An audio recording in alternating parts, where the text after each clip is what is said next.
नमस्कार दोस्तों, कैसे हैं आप सब। उम्मीद है कि आप सब बहुत अच्छे होंगे। तो आज हम बात करने वाले हैं दो इम्पॉर्टेंट काउंसिल की, pharmacy council of India and nursing council of India. तो शुरुआत करते हैं फार्मेसी काउंसिल ऑफ इंडिया से। फार्मेसी काउंसिल ऑफ इंडिया है क्या, इसका क्या उद्देश्य है, क्या कार्य है, इसकी विस्तार से आज हम इस वीडियो के माध्यम से चर्चा करेंगे। फार्मेसी काउंसिल भारत के अंदर एक ऐसी परिषद है जो भारत के अंदर बी फार्मा से संबंधित पाठ्यक्रम चलाए जाने वाले जितने भी संस्थान हैं उनका संचालन करती है, उनके ऊपर नियंत्रण करती है, उनका रखरखाव करती है, उनको दिशा निर्देश देती है कि आप इस तरह हमारे नियम के अनुसार आप काम करेंगे, हमारे नियम के अनुसार आप पाठ्यक्रम चलाएंगे, हमारे नियम के अनुसार आप कॉलेज और संस्थानों का संचालन करेंगे। तो ये दिशा निर्देश तैयार करती हैं। गठन इसका कब हुआ था? 9 अगस्त 1949 को फार्मेसी अधिनियम की धारा 3 के तहत। फार्मेसी अधिनियम 1948 में पारित हुई थी और इसी की धारा 3 के अधिनियम 9 अगस्त 1949 को फार्मेसी काउंसिल ऑफ इंडिया का गठन किया गया था। मुख्यालय कहाँ है? नई दिल्ली में इसका मुख्यालय स्थित है। अध्यक्ष कौन है? डॉक्टर मोंटू एम पटेल जी इसके वर्तमान में अध्यक्ष हैं। यह निकाय कैसा है? सांविधिक निकाय है। संसद के द्वारा एक अधिनियम आया जिसे फार्मेसी अधिनियम 1948 के नाम से जाना गया। इसी अधिनियम के तहत यह सांविधिक निकाय के रूप में घोषित हुआ।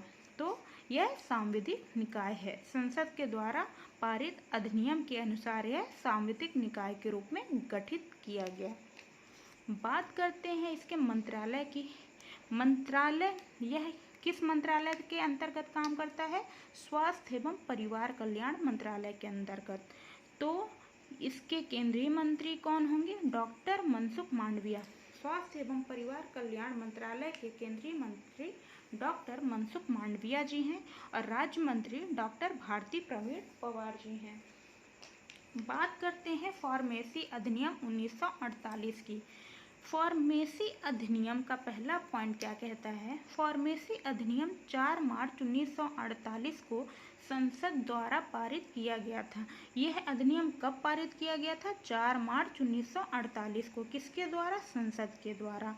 सेकंड पॉइंट, फार्मेसी अधिनियम की धारा 3 के तहत 9 अगस्त 1949 को फार्मेसी काउंसिल ऑफ इंडिया का गठन किया गया।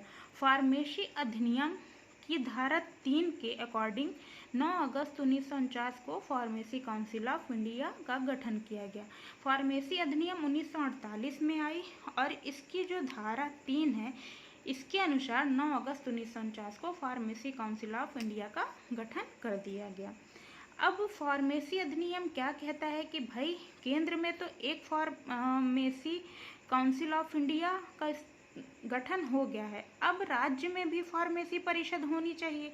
तो इसी अधिनियम की धारा 19 के तहत राज्य में भी फार्मेसी परिषद का गठन कर दिया गया। तो हर राज्य में फार्मेसी परिषद होगी। धारा 19 के तहत इनका गठन किया जाएगा। बात करते हैं इनके कार्य की। कार्य क्या है? Pharmacy council of India Bharat सरकार के स्वास्थ्य और परिवार कल्याण मंत्रालय के तहत काम करने वाली एक वैधानिक निकाय है। यह स्वास्थ्य और परिवार कल्याण मंत्रालय के अंतर्गत काम करती है, वैधानिक संस्था है। सेकंड पॉइंट, फार्मासिस्ट के रूप में अर्हता प्राप्त करने के लिए आवश्यक न्यूनतम शिक्षा स्तर निर्धारित करना। यह किसका काम है? पीसीआई का। एक फार्मासिस्ट बनने के लिए फार्मासिस्ट से संबंधित पाठ्यक्रम को चुनने के लिए, जैसे आप 12th के बाद यदि फार्मा फील्ड में जाना चाहते हैं, फार्मेसी करना चाहते हैं, तो आपके पास न्यूनतम अर्हता क्या होनी चाहिए ये निर्धारित कौन करता है? पीसीआई। आपके पास मिनिमम एलिजिबिलिटी, मिनिमम क्वालिफिकेशंस क्या होने चाहिए ये निर्धारित कौन करता है? पीसीआई। कि आप 12th में यदि फिजिक्स, केमिस्ट्री, बायोलॉजी के आप स्टूडेंट हैं, इसके बाद ही आप फार्मेसी कर सकते हैं ग्रेजुएशन लेवल पर। और यदि आप फार्मा से ग्रेजुएशन किए हुए हैं तो आप पीजी कर सकते हैं, एम फार्मा कर सकते हैं, मास्टर डिग्री कर सकते हैं। तो ये अनिवार्य होता है। ऐसे नहीं कि आप मैथ लिए हो, आर्ट लिए हो तो आप फार्मेसी में इनरोल्ड हो जाओगे और फार्मेसी करने लगोगे। तो ये क्या करता है, निर्धारित करता है मिनिमम क्वालिफिकेशन और क्या एलिजिबिलिटी है वो निर्धारित करता है। फार्मेसी संबंधी कोर्सेज चलाने वाले संस्थानों के लिए ज़रूरी शर्तें निर्धारित करता है। जैसे कोई भी संस्थान है वो फार्मेसी से संबंधित कोर्सेज चला रहे हैं, चाहे वो ग्रेजुएशन लेवल पे हो, चाहे वो पोस्ट ग्रेजुएशन लेवल पर हो, तो उनके लिए दिशा निर्देश तैयार करता है, शर्तें निर्धारित करता है कि भाई ये शर्त है पीसीआई की, इसके अंडर में आपको काम करना होगा, इसके बाहर आप गए तो आपकी मान्यता रद्द कर दी जाएगी। तो ये सारी चीज़ें कौन निर्धारित करता है, पीसीआई। अब बात करते हैं इसके अगले पॉइंट की। अगला पॉइंट क्या कहता है, फार्मासिस्ट के लिए अध्ययन और परीक्षा के पाठ्यक्रमों को निर्धारित करता है। एक फार्मासिस्ट है जो बी फार्मा या एम फार्मा कर रहा है तो उसके लिए पाठ्यक्रम निर्धारित करता है, परीक्षा कैसी उसके लिए जानी चाहिए, परीक्षा का सिलेबस क्या होना चाहिए, है ना। तो इसका पाठ्यक्रम कौन निर्धारित करता है, पीसीआई। अगला पॉइंट, जितने भी भारत में फार्मेसी संस्थान है उनका निरीक्षण करता है।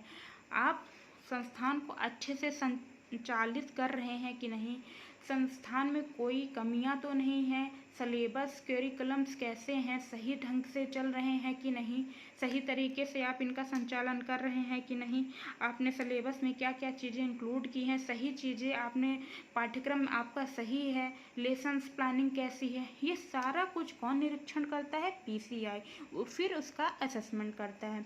यह जो अधिनियम है पीसीआई की, फार्मेसी अधिनियम 1948 की धारा 10 में ये निर्देश दिए गए हैं कि आप पीसीआई जाएगी फार्मेसी संस्थान में, उनका निरीक्षण करेगी और उनका मूल्यांकन करेगी। यदि अध्ययन का पाठ्यक्रम और परीक्षा पीसीआई द्वारा निर्धारित मानकों के अनुरूप नहीं है, पीसीआई पाठ्यक्रम और परीक्षा का निर्धारण करती है, उनके पैरामीटर्स तय करती है कि आपको सिलेबस में ये रखना है, पाठ्यक्रम में ये रखना है, परीक्षा का पैटर्न कैसा होगा, ये सारा कुछ कौन निर्धारित करती है, पीसीआई। यदि इनके पैरामीटर्स में आप खरे नहीं उतरे तो पीसीआई जो है अप्रूवल वापस ले लेगी। यह है धारा 13 में कहा गया है, ये है बात धारा 13 में कही गई है फार्मेसी अधिनियम 1948 के। तो इतने सारे काम होते हैं किसके, फार्मेसी काउंसिल ऑफ इंडिया के। फार्मेसी शिक्षा से संबंधित विदेशी योग्यता को भी पीसीआई सैंक्शन करती है। कोई बाहर से पढ़ के आ रहा है, फार्मेसी का पाठ्यक्रम से ग्रेजुएशन करके आ रहे हैं, आप फार्मेसी से पोस्ट ग्रेजुएशन करके आ रहे हैं, बाहर से आप पढ़ाई करके आ रहे हैं फार्मेसी से संबंधित, तो पीसीआई उनको भी सैंक्शन करती है, उसको भी स्वीकृति प्रदान करती है कि आप भारत के अंदर एक फार्मासिस्ट की तरह रजिस्टर्ड हो सकते हो, फार्मासिस्ट की तरह आप काम कर सकते हो।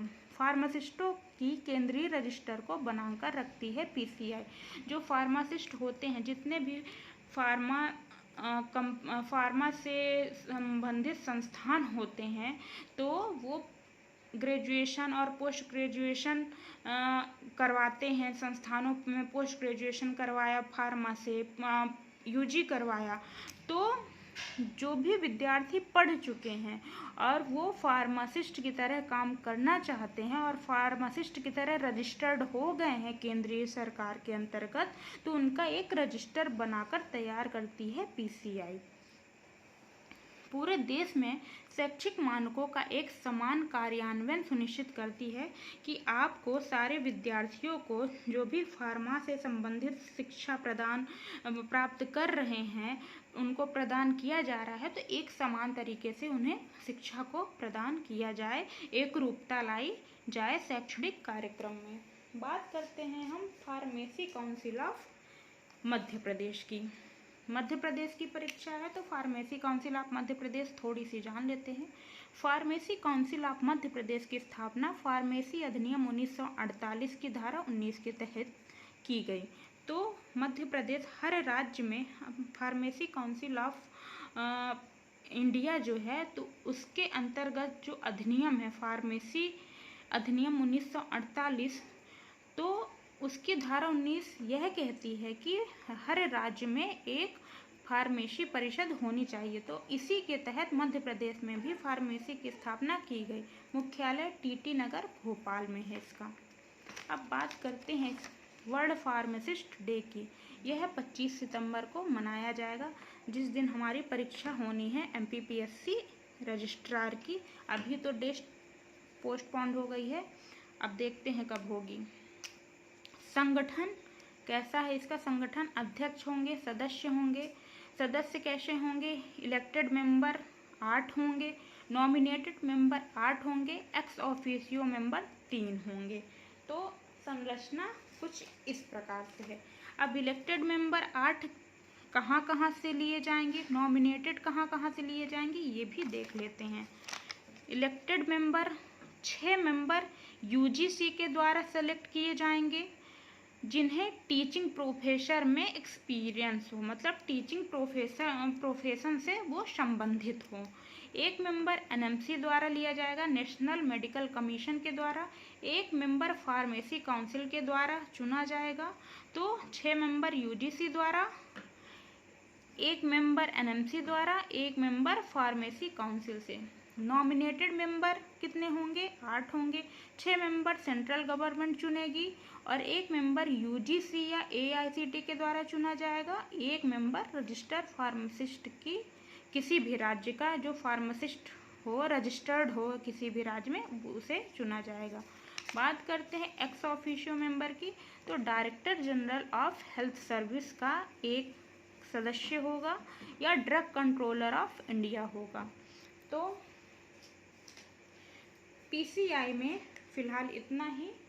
अब बात करेंगे हम नर्सिंग काउंसिल ऑफ इंडिया की। तो इस वीडियो को यहीं पे स्टॉप करते हैं और लगभग ये 12 मिनट का वैसे भी वीडियो हो गया है, तो अगले वीडियो में हम नर्सिंग काउंसिल ऑफ इंडिया की बात करेंगे। यदि आपको हमारा वीडियो, हमारा कंटेंट पसंद आया हो तो प्लीज़ चैनल को सब्सक्राइब करना ना भूलें, सपोर्ट करिए, जैसे हम आपके लिए आगे भी वीडियो बनाते रहें। तो धन्यवाद दोस्तों, मिलते हैं नेक्स्ट वीडियो में।